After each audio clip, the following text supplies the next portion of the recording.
bit about the origin story for motion media, where it comes from, where it's going.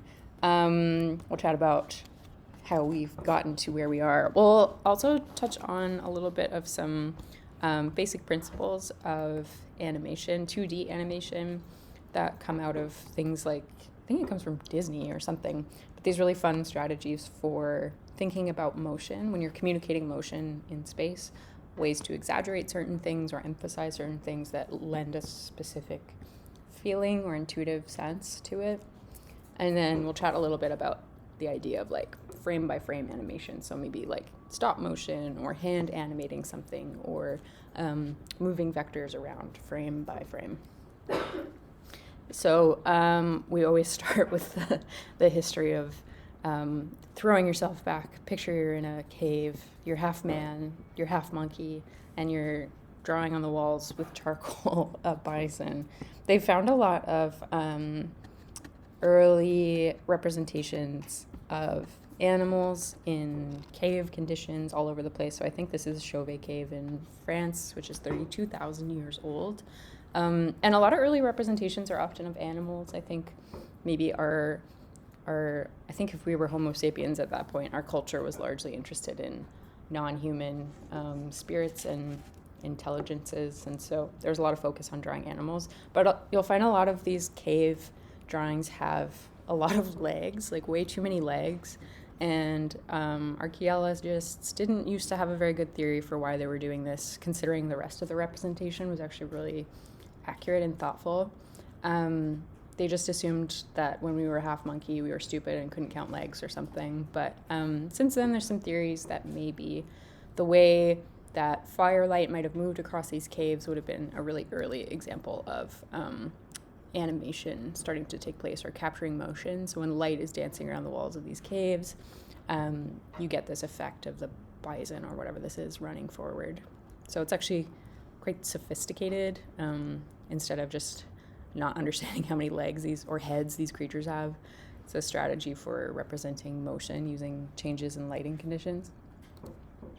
And approaches for trying to represent movement through time have always been a part of kind of human representation in media. There are examples of pottery on like bowls or urns out of Iran from 5,000 years ago. This is a cute little example of a goat jumping up to like eat leaves off a tree or something really cute. And essentially, it's kind of like a film strip. It's like the world's first film strip. This sequence unrolled onto this circular piece of pottery that you can kind of like follow the sequence around, maybe even like whip the bowl around and get a quick little movie. In terms of the history of kind of quote-unquote Western, what we would consider like modern approaches to animation, things really started popping off in the 1800s, so early 1830s.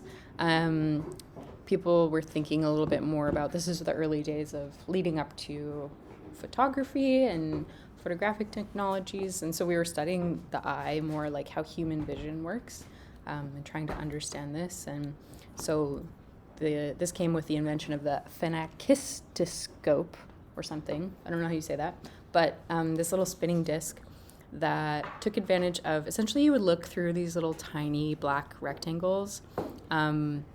The setup would be, you wouldn't look directly at this disc, you would look through a little hole in the back of it and then see the disc spinning in a mirror in front of you. And so you get this kind of like moment where you're either looking through this little aperture or it's closed off to you. And through that sequence, you get a really interesting kind of motion media effect.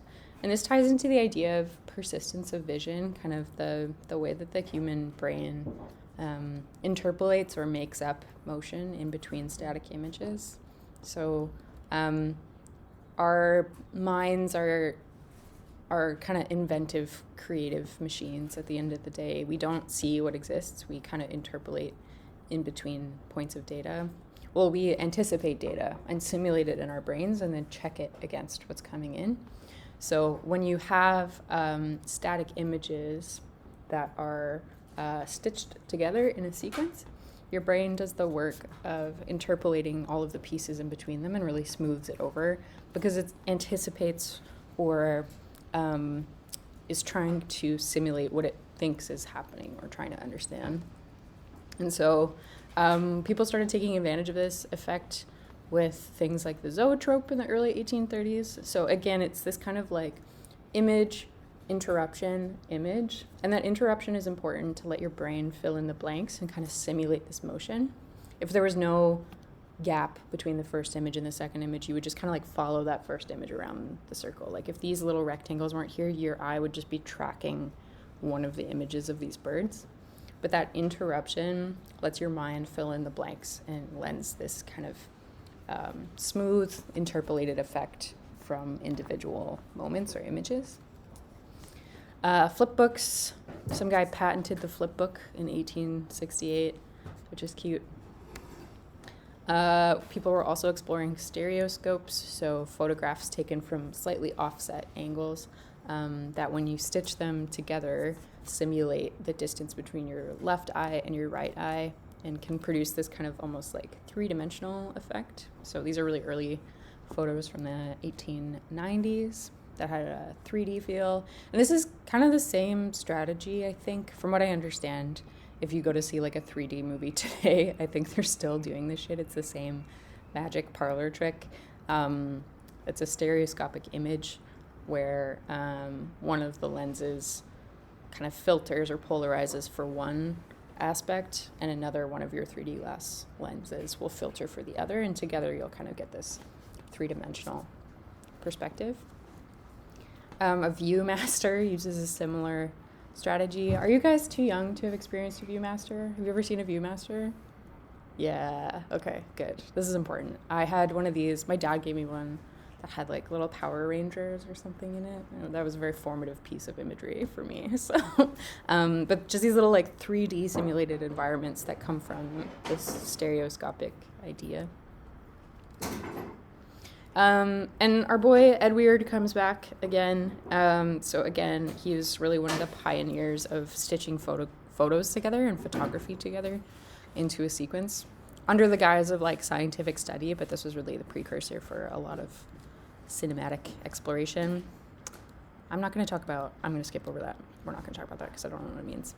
And so modern film or animation all uses this same principle of just a sequence of still images stitched together fast enough that your brain can kind of interpolate in between them and reproduce the idea of smooth motion.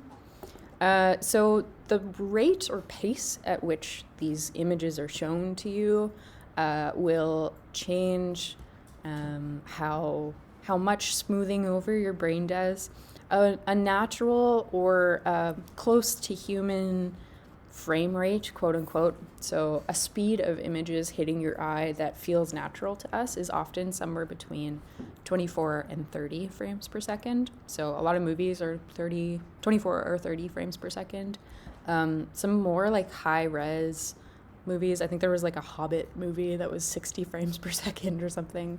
And video games are often 60 frames per second. So there's almost double the amount of images being shown to you in the same period of time, which can sometimes lend like a hyper real effect. Your brain isn't doing as much of the smoothing over or interpolation. There's more literal information or data kind of hitting your eye, which lends a different kind of feel to it. You can feel the difference. It's a little bit subtle, but it's there. Oh no, okay. So early animation started popping up. I mean, obviously people were doing little flip books and the like, but kind of mass-produced animation shorts and films came about in the 1900s.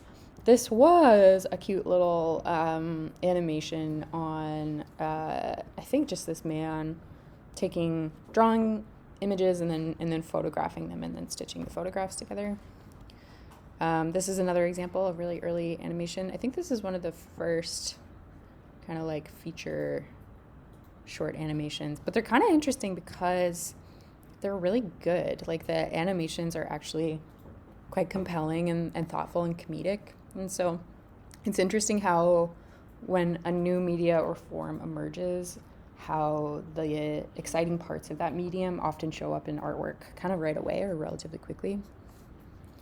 So anyway, over 100 years ago, people were making cute little animations of roly-poly guys on a horse.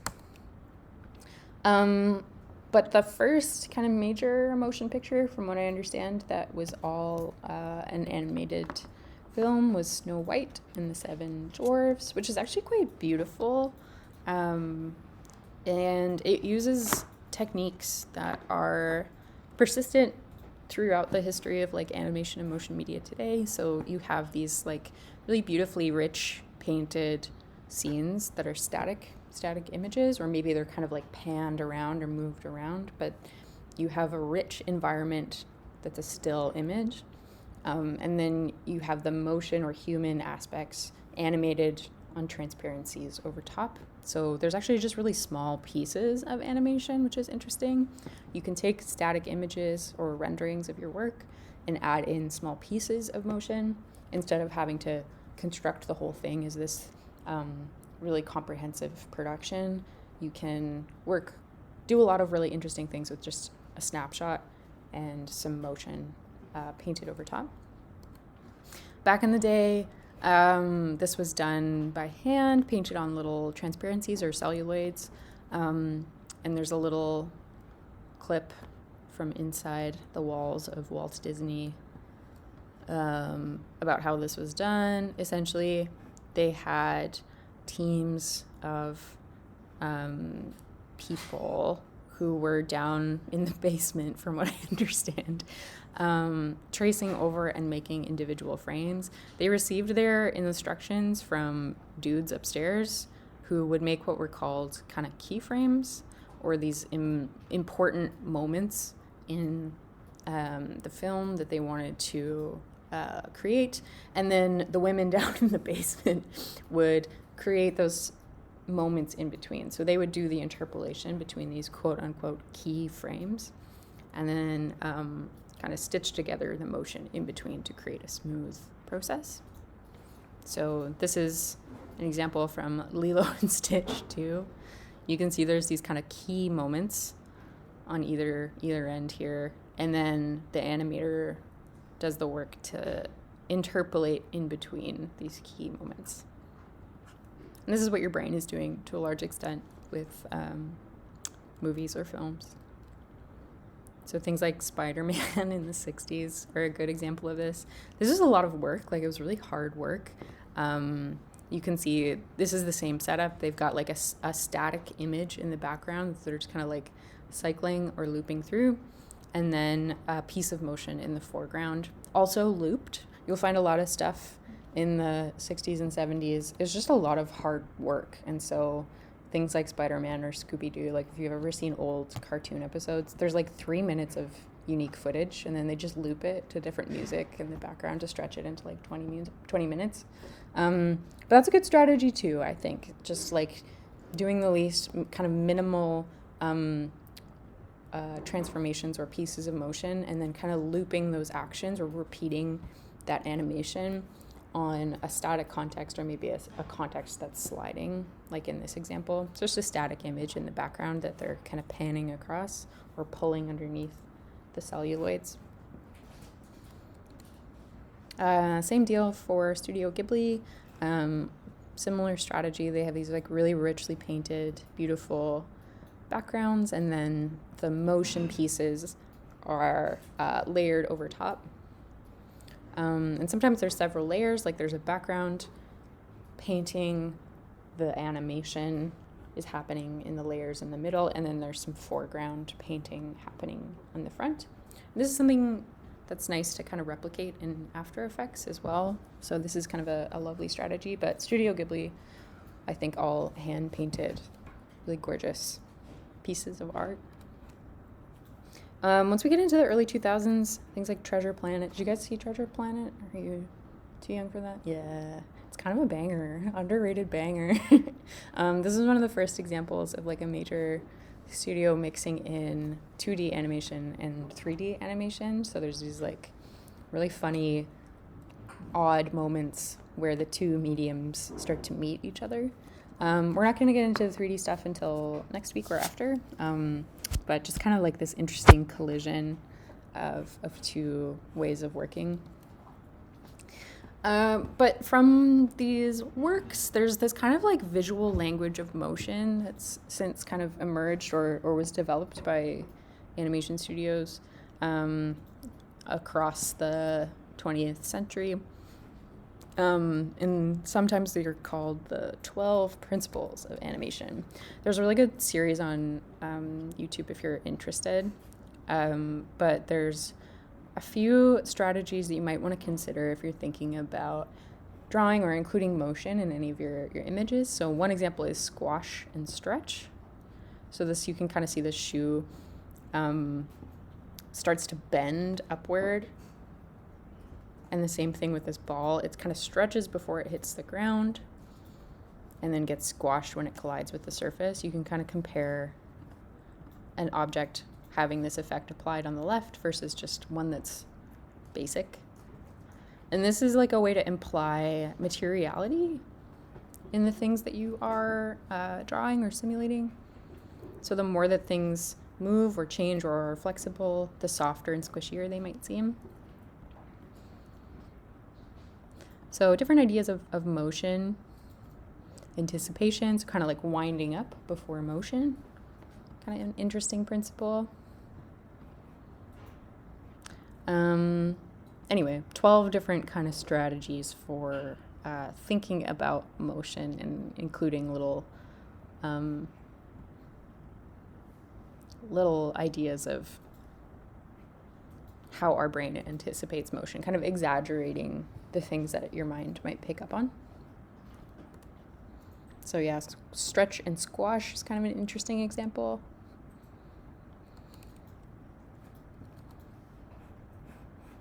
Again, implying that kind of like material difference based on how much an object is deformed as it moves through space.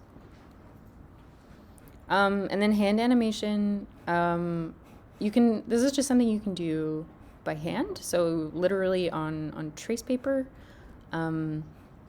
This is a student example of frame-by-frame animation done literally on paper from a long time ago now, 6 years ago. But you can see he's got the little frame count in the bottom right-hand corner. These are all just done on paper and then scanned and stitched together to produce this really quite lovely animation I think I showed in the module pitch.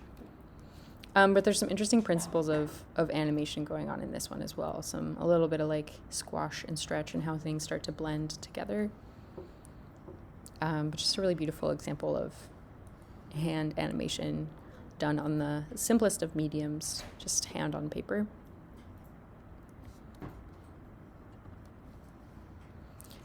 Here's another example from a student.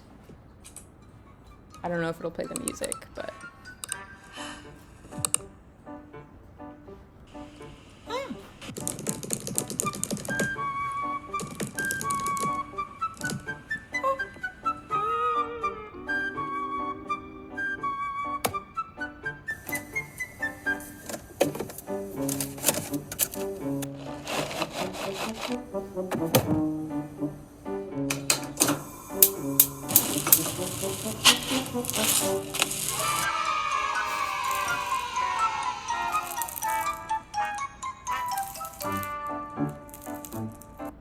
very cute. I think inspired by SpongeBob or something. But it doesn't have to be, it's kind of shocking how much you can imply with very few lines or gestures. I think she did this all in Procreate. So Procreate's a really great app for if you have like a tablet or an iPad. It has some really interesting frame-by-frame animation tools. I don't think we're going to get into it in this class, but there's lots of really great tutorials online if you are curious. But essentially it's really surprising how much you can do with relatively little.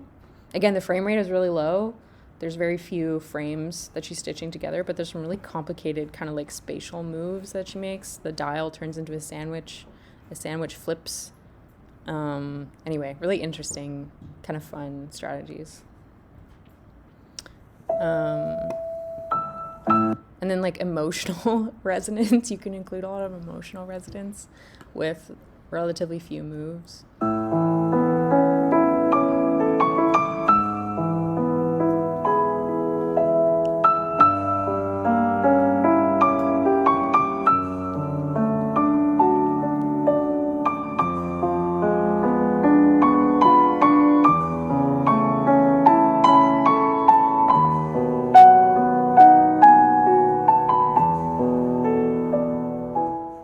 Initially, her first draft of this, they were both side by side in a cemetery. It was really sad. So you can change the mood very quickly by just including or excluding a few images. But another example of like just really simple, subtle motion, adding a lot based on a few quite simple drawings. And then obviously the sound and music, adding so much. I think sound is an important part of communicating the nature of your work. I think it's an underrepresented skill in architecture in particular, like the acoustic experience that you're anticipating in a space. If you can communicate that to people you're showing your work to, I think that's really exciting. This is a good example of use of acoustic sense of a space. Just got this kind of like drip sound. The like ambient acoustic feeling. This is another example of just one static painting or drawing of the space that they're interested in, and then they're layering on a few pieces of motion drawn by hand over top. So there's a layer of this deer moving, there's a layer of water texture moving, a butterfly, the plants are twisting a little bit, but just with these few subtle moves, there's a real depth and sense of time and the nature of the space that comes across more than a static image. So these are all student examples done relatively quickly. I think that's where we'll stop. But there's lots you can do just by adding small pieces of movement in 2 dimensions into your work. We're going to start again with an example using a drawing that was made in Illustrator. So we'll show you how to take some shapes and vectors that come from an Illustrator format, bring them into After Effects, and start adding in some motion and basic movement into them. Let me see if I've got an example. So this is where we're going today. We're going to be able to make our little robot dance around by the end of this class. Beep, boop. Cute. And like I said, we're going to be using After Effects. So I'm going to open up After Effects and open up a new file. Let me try again.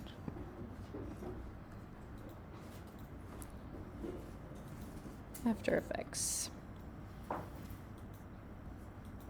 Has anybody used After Effects before? Okay, good. Clean slate. I like it. It can be kind of an intimidating program to open up, just because it's got like a little bit of a heavy interface look, but it has a lot of the same features and layout as other Adobe products. I'll open up Illustrator at the same time so we can grab this robot arm Illustrator file. Does anybody have any issues downloading that file from Miro? Nope. Cool. You might get this warning if you're trying to open up After Effects that your dish cache folder does not have enough space. Basically, After Effects is kind of a hungry bastard. It takes up a lot of space on your hard drive in the disk cache. Essentially, the more space you can make on your computer, the happier After Effects will be. I just usually ignore this warning and hit OK and then suffer the consequences later. But when you open up After Effects, it'll have a similar look and feel to other Adobe softwares. It'll prompt you with this big new window here, welcome to After Effects, new file, new project, etc. You can kind of just ignore this. You can hit new project, you can hit new file. It doesn't really matter. It'll bring you to the same place most of the time. So I'm just going to X out of this little pop-up window. And this is how she looks. It's a little bit dark, but hopefully you guys can see that okay. Essentially, we've got a few buckets in After Effects in which we can work. So there is a big bucket in the top left-hand corner up here called Project. And this is going to be, oh, thank you, Evan. That's better. Thank you so much. Great. Feeder mode. So on the left-hand side, we've got a big bucket for all of our files that we're going to work with. This is going to be kind of the same thing as like links in InDesign or something similar. This is where all of the files or footage that we're going to work with is going to live. Down at the bottom, this is our timeline. So once we bring in some footage and start working with it or manipulating it, it'll live in layers down here in the bottom, and we can scroll through our timeline down at the bottom here. On the right hand side, we've got some properties and kind of similar to Illustrator as well, just like properties or transformations and effects will all live over on the right hand side. And then in the center here, this is kind of the equivalent to your artboard in something like Illustrator or Photoshop. So this is where our visuals, our final product is going to be shown or previewed to us. If your layout looks different for any reason, you can come up to Window up at the top and then Workspace. I'm just going to be using the default workspace. Again, there's a few different quote-unquote workspaces in Adobe products. They're just different layouts for working with the same thing. So if yours looks a little bit different than mine, you can just double check that you're on the default workspace. That's what I'm going to be using. But again, by default, it should have this kind of basic orientation or look and feel. So I'm going to pop over into Illustrator and open up my little robot guy, my little After Effects robot arm file.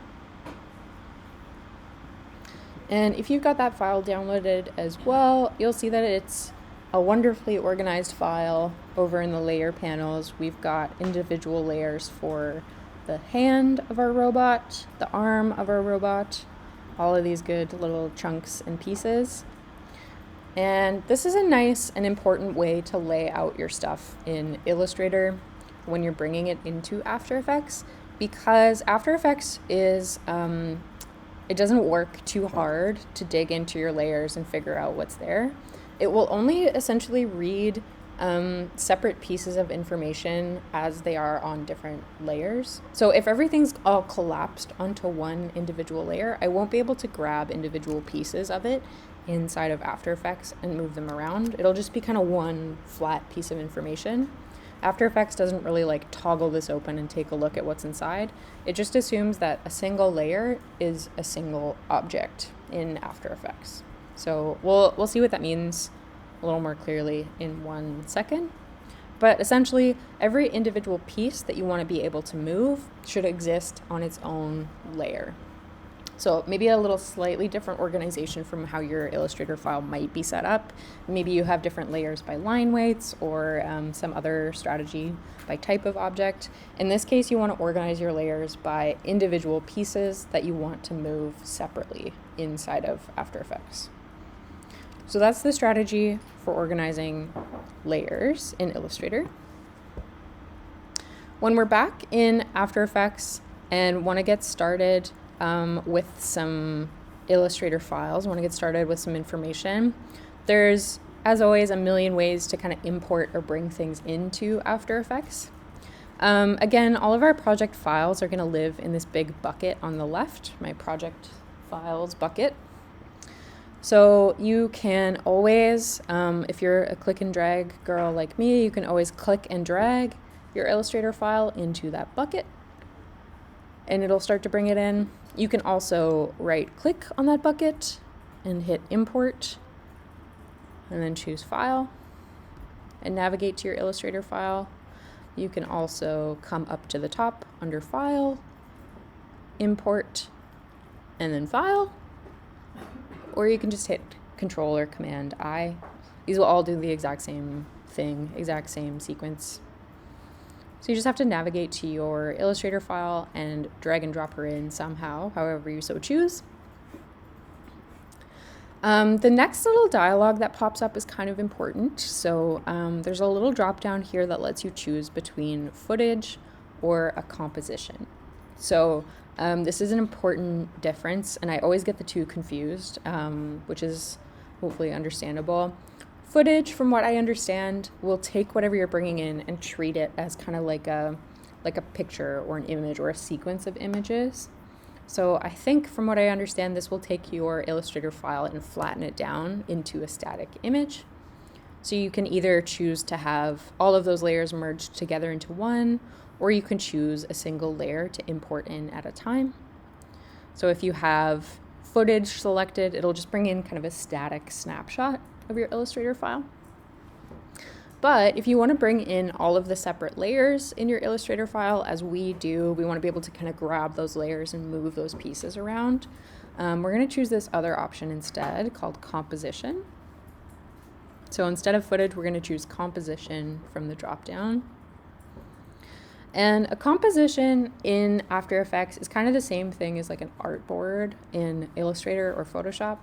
It's just kind of like a canvas or a space in which to work on some footage.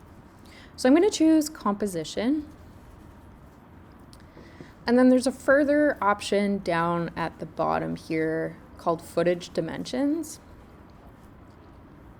And there's two options. There's one for layer size and one for document size. And this is essentially, the difference between the two is subtle but kind of important.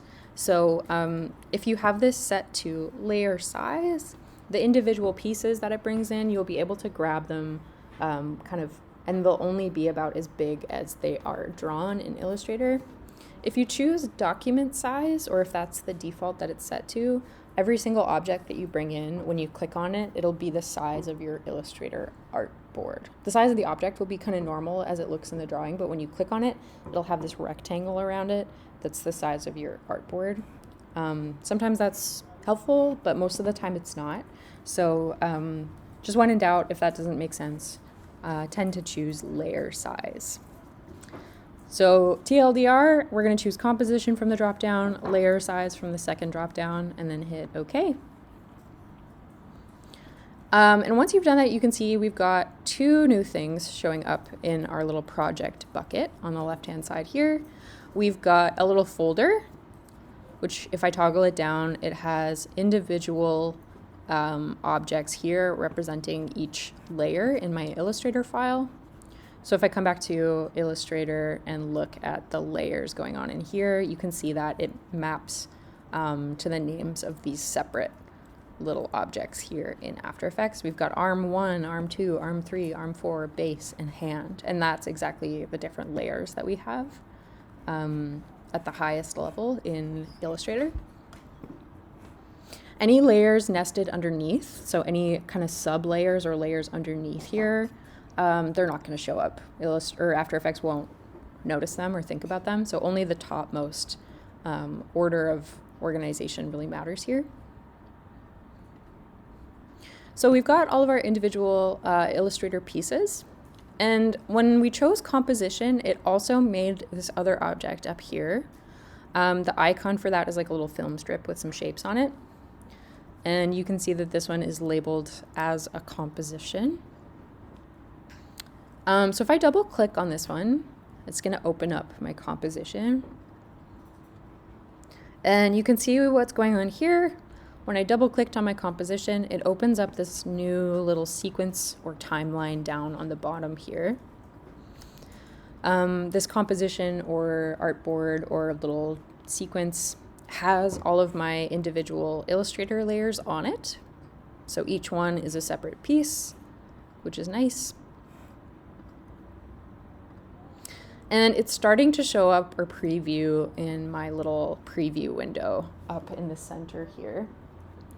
It's on a black background by default, so it's hard to see, but there is those shapes being brought in from Illustrator. They are starting to show up in my composition. by default, a composition, any sort of like artboard or anything in After Effects is going to have this black background. There's nothing there. Even if you manage to change the color of this background in the composition, that's just kind of like a preview. After Effects doesn't really think about a composition or artboard as having any sort of background to it. So if you go to export it at any point, it'll just be this kind of like black void. It's mostly anticipating like footage or video to sit on top of it. So anything underneath is just kind of black. But if you do have objects like these where you want them to sit, you want to see them, you want them to sit on a white background. If you ever do need to add in a background into After Effects, we can add in a solid white fill to our little composition. And we can do that by coming up to Layer. Up at the top here, there's a tab called Layer. This New, Layer, New, and then Solid. So we're going to choose Solid. Also Control or Command Y. That'll give you this little pop-up option here. We can kind of ignore all of these settings. It should automatically be sized and scaled to the shape of your composition or artboard. But I'm just going to change the color down at the bottom here. So if yours isn't white by default, I'm just going to choose a nice white background under color. I'll hit OK. And now I've got a nice white fill going on here. It's sitting on top of my Illustrator objects. So much like in Illustrator or Photoshop, the order of your layers in your little timeline down at the bottom here matters. Whatever's sitting on top is going to be drawn first. Everything else will be underneath it. So I'm just going to drag my white solid all the way down to the bottom so I can make sure that everything else is sitting on top of it.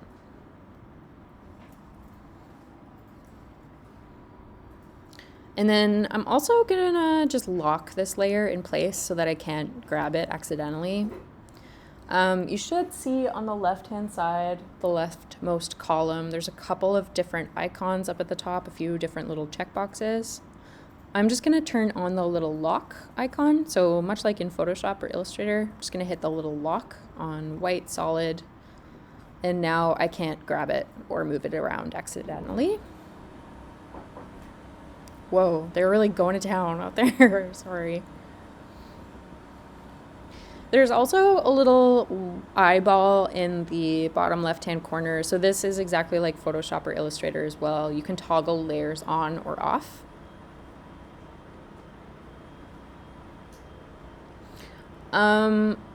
Once we've got that all set up, you should be able to see your cute little robot guy up in my little preview window in the top here.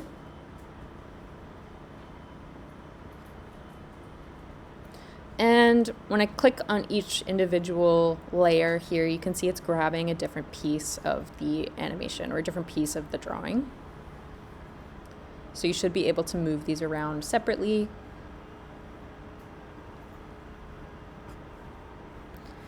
Again, if these were all on one layer in Illustrator, we would only be able to grab the whole thing at a time. Is that working so far for everybody? Any questions so far?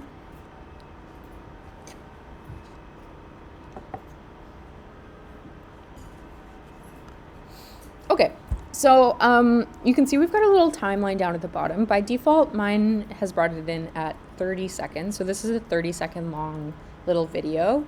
If you hit the space bar, it'll start previewing or playing that little sequence or timeline. Down at the bottom, you can see this red line starts to march forward. So hitting the space bar will effectively hit play on your preview. There's also a little panel up in the top right-hand corner here called preview, where you can hit play or stop or start over. You can also just click and drag this little blue playhead around to control kind of where in the animation you are starting to play from.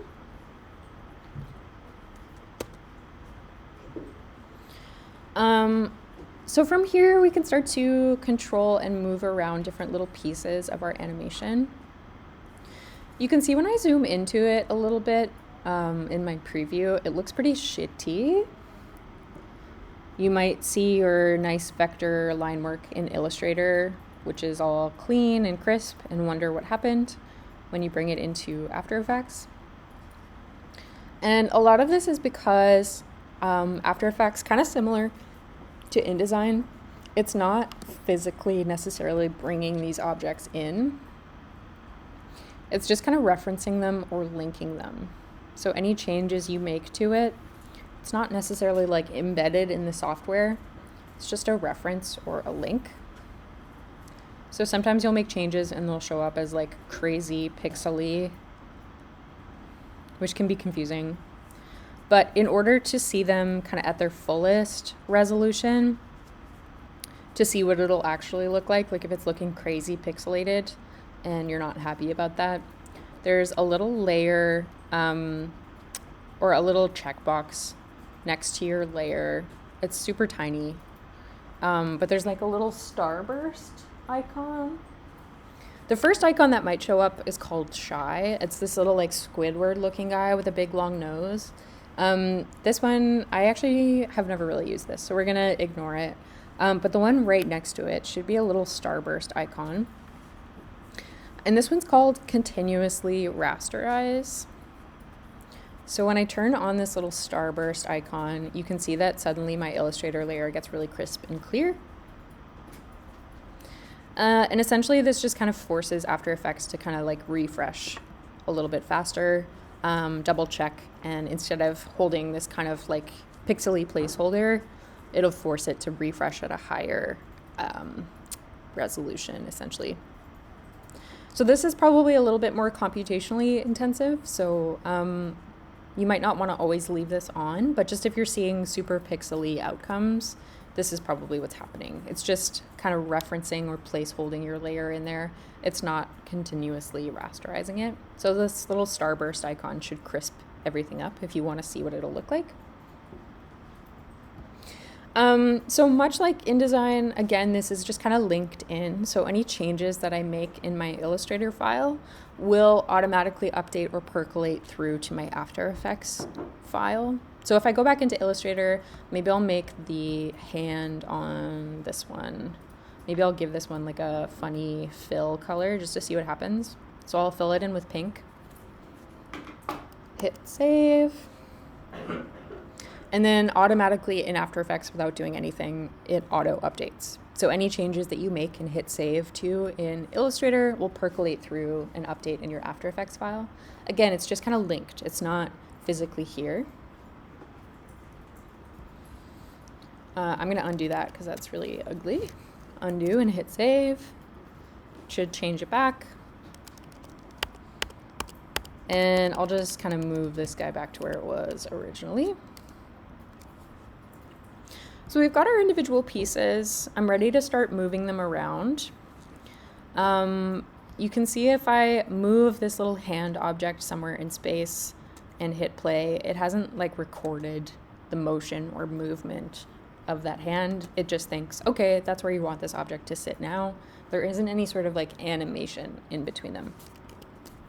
If I want to tell After Effects that I want to change or animate the motion of this object, we can come to our layer in our timeline down at the bottom.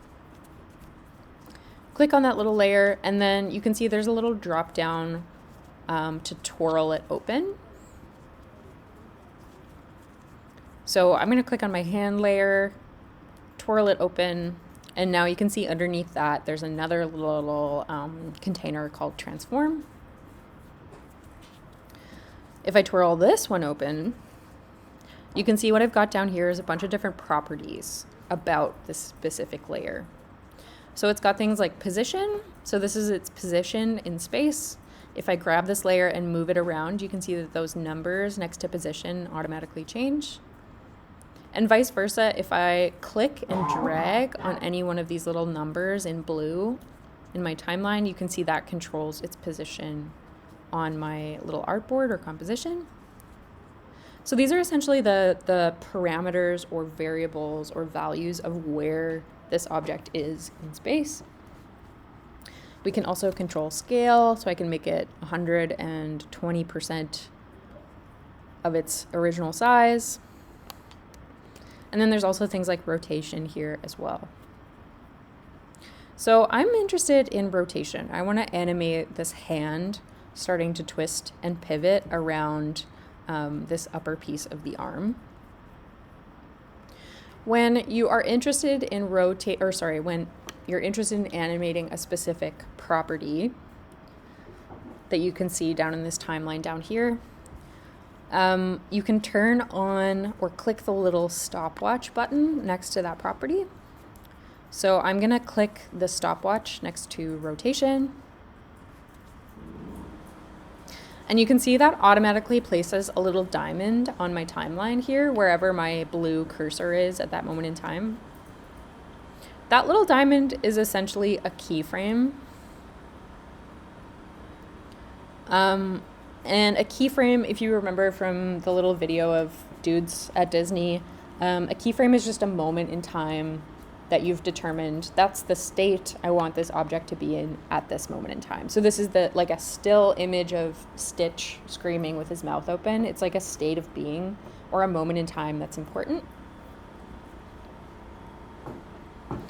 And again, if I kind of scrabble through and hit play on this, nothing's really changed. There's no motion or animation happening. It's just updated the position or rotation of that object.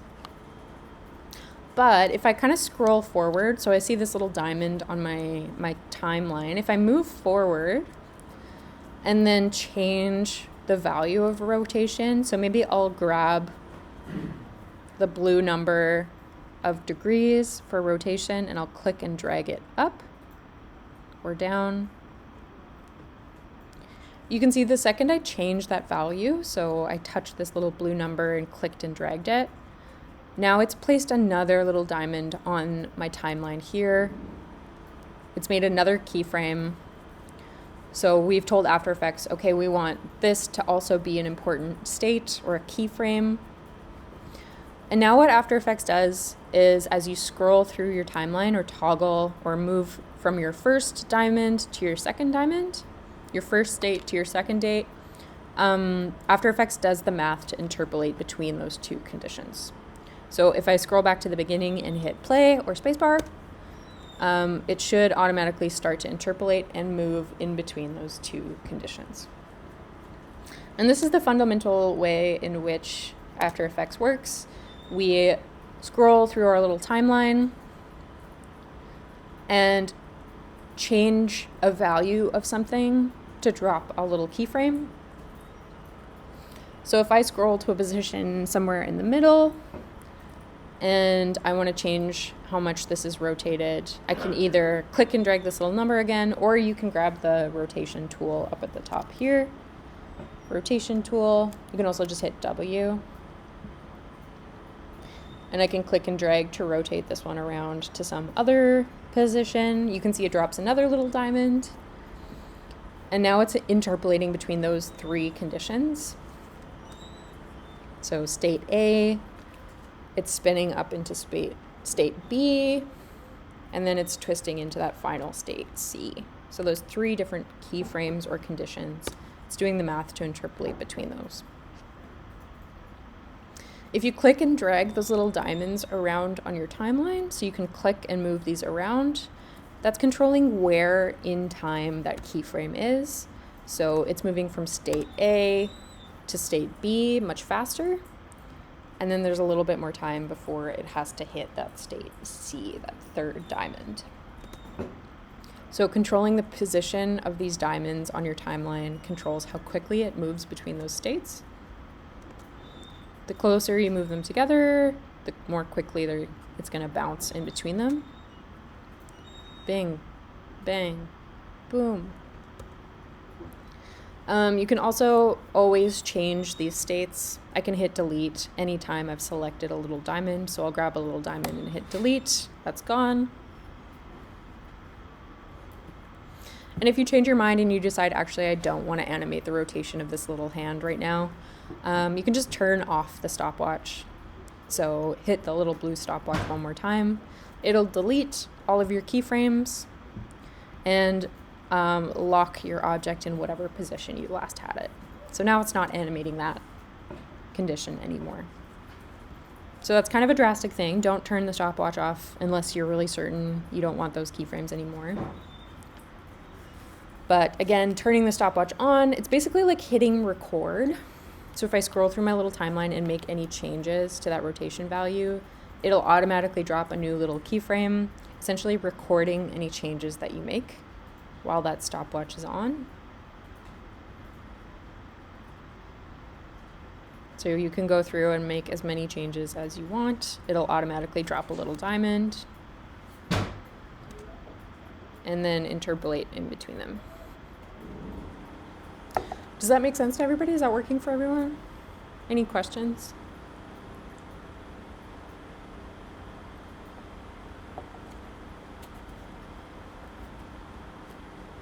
Okay, so by default, when we hit rotate on this little arm, when I grab my little rotation tool, or when I change this rotation value, you can see it's spinning around its center point, which is fine. It's not the worst thing, but this hand is like completely detached from the robot arm above it. That's not ideal.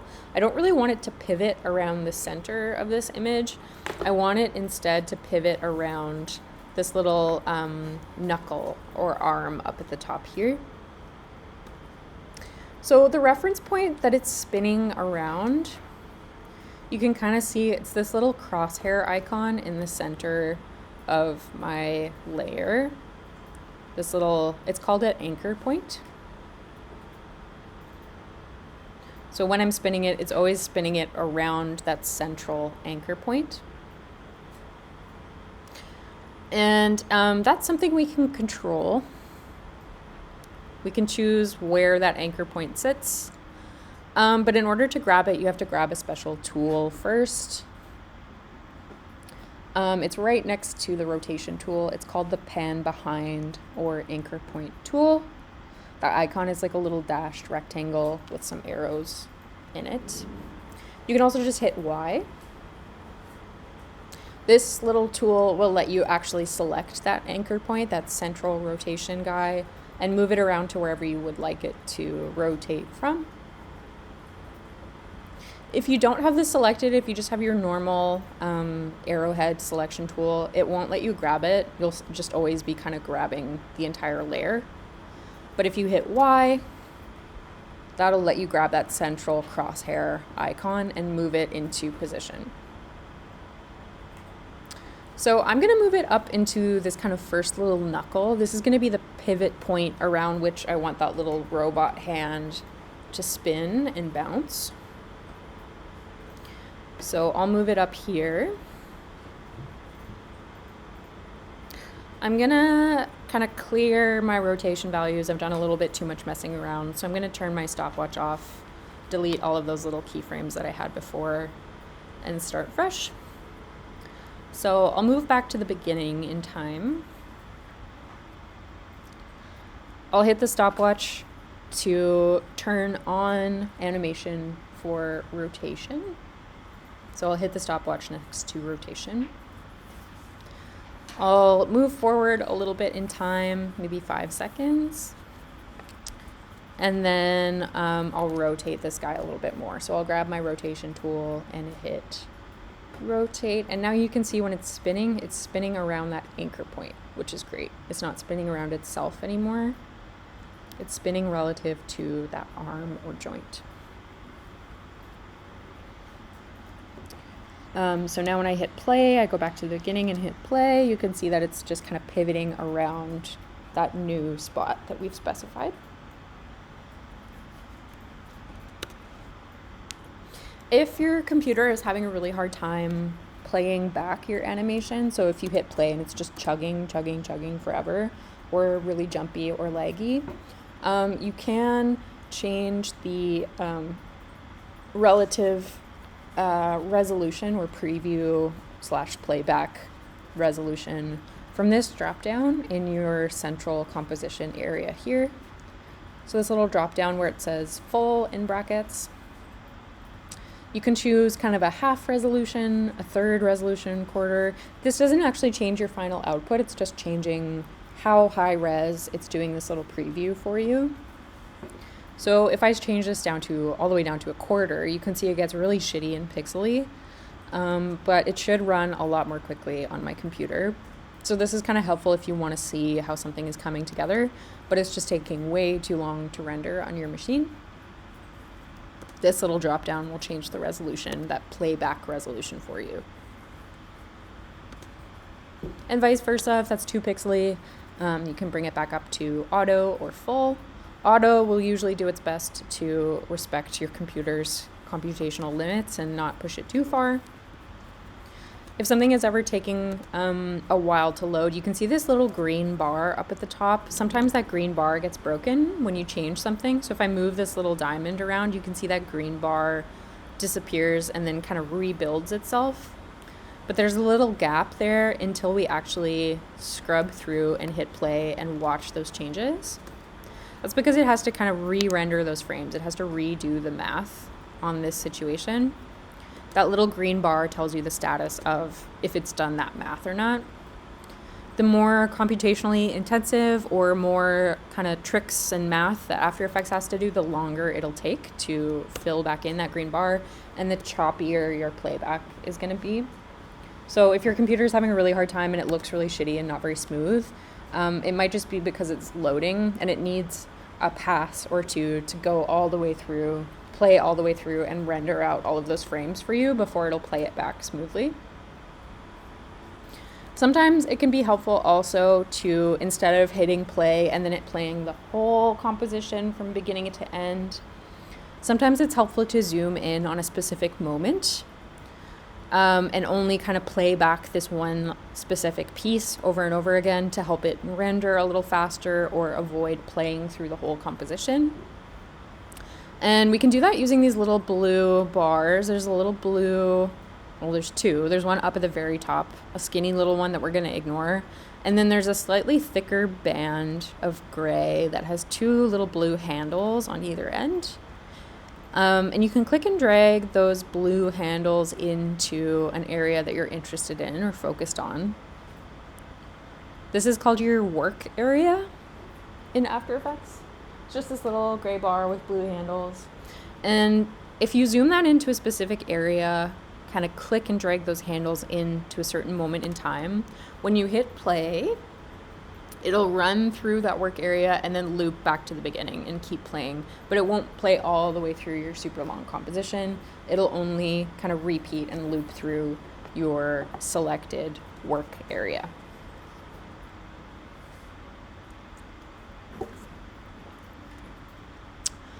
So from here, we've got a nice little beginning piece of our arm starting to rotate. This is great.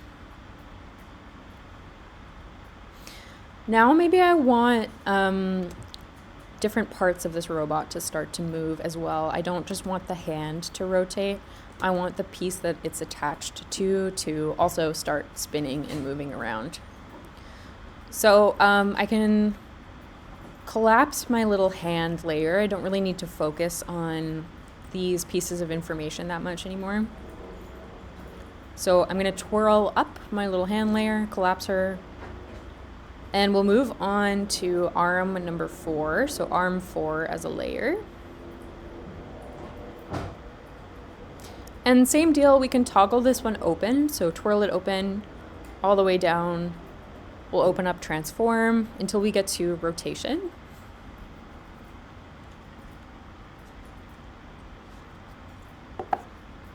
I can turn on the stopwatch for rotation on this one as well. So just this next little chunk of arm up, I'll hit the stopwatch. It'll drop a keyframe. I'll move forward in time. I'll change the rotation again. And same deal, it's pivoting from that central point. So that anchor point is that central piece of my little robot. Again, that's not ideal. I don't really want it to pivot around that point. So I'll try again. I'll hit Control Z, undo. grab my little anchor point tool or press Y and move that pivot point over to one of these other little knuckles, maybe on the left-hand side. So I want it to spin and rotate around this little left-hand joint. So I've moved the anchor point over. And now when I turn on rotation, so I'll hit my stopwatch for rotation again. I'll move forward in time a little bit and then use the rotation tool or W to spin it around. Now you can see that it's spinning nicely around that little knuckle, which is great. So when I go to preview my animation, my new arm piece starts to move as well around a good point. But this is annoying because we've lost the connection to our hand. So our arm 4 is starting to spin, but now our hand is kind of floating in space. And this is super annoying because you would think, okay, shit, do I have to like go back in and change the position of my hand to like follow the location of my arm? And this could potentially be a nightmare mess, but there is luckily a slick little workaround for dealing with relationships of objects to each other. So we know that we always want this little hand to be locked or spinning around our arm 4. We don't want it floating off in space. It's connected, it's not separate or loose. So using another little drop down or piece of information in our columns on the timeline, we can link these two pieces together. So we can link together hand and arm 4 using this little parent and link column. If this doesn't show up for you for some reason, sometimes it doesn't show up by default, you can just click on or right click on this top little column down in your timeline, or top header, sorry, and come down to where it says columns. So right click, columns, and then just make sure that parent and link is checked on. This is essentially a way to set up relationships or dependencies between separate layers in After Effects. So I'm going to scroll back to the beginning where my hand was in a good position relative to the arm. So this is a good starting point before things went to shit. And I'm going to establish a relationship between the hand and the arm using this parent and link column. So the easiest and maybe most intuitive way to use this column, you can see there's a little spiral icon. This is called the parent pick whip. I like the name pick whip. It's basically a little like lasso.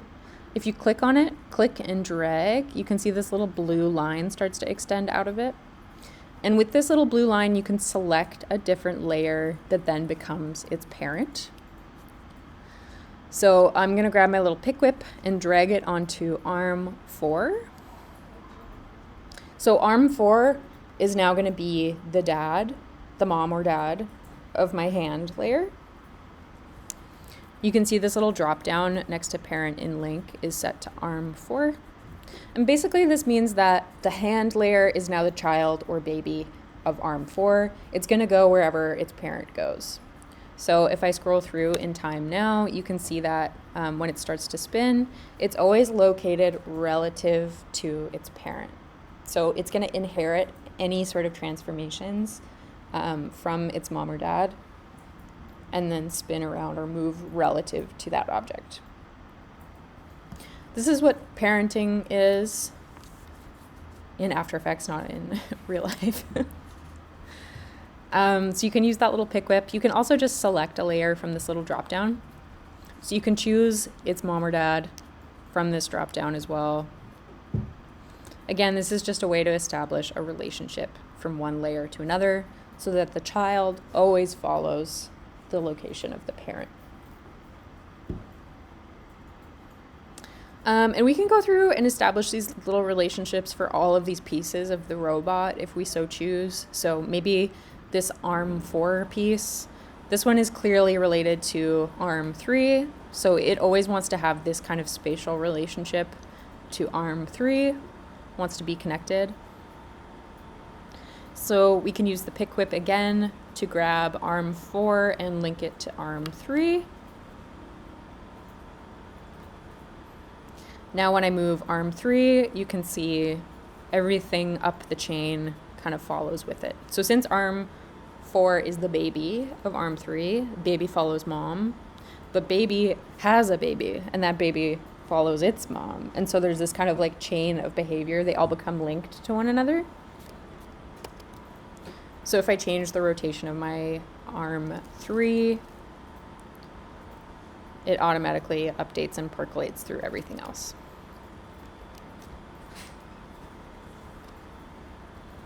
And we can keep doing this and keep going through the chain. I'm gonna keep parenting each layer to the one below it. So arm 3, I'm gonna pick whip to arm 2. Arm 2, I will pick whip to arm 1. Arm 1, I will pick whip to my base.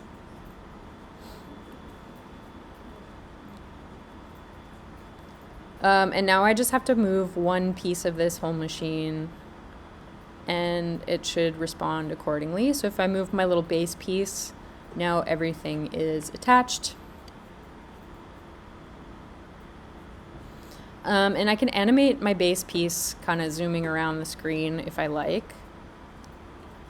So I'm going to twirl open base, come down to transform, and turn on the stopwatch for position. So I'll turn on position, scrub forward, move this somewhere that I want it to go. You can see it kind of draws this little line in between my first keyframe and my second. And then if I hit play on my little animation, you can see all of those individual points or keyframes that I've made are still in place, but they're all happening relative to their respective parent. It's a nicely nested, linked family tree of robot arms. Does anybody have any questions at this point? Any issues so far?